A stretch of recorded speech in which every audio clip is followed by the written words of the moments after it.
買賣黃金、白銀等貴金屬，小額嘅當然可以去金鋪、首飾店，但係到大額嘅買賣就唔能夠喺金鋪進行。就好似股票市場，其實各國亦都有經營金銀買賣市場。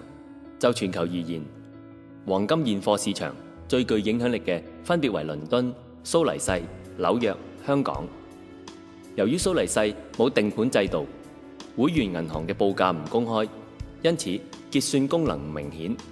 至於香港嘅時區，因為處於北美紐約同埋歐洲倫敦嘅中間，故此吸引好多外國黃金商人加入，造就出本地倫敦金市場。三地嘅時區互補，使到全球黃金、白銀交易時區差唔多能夠24小時運作。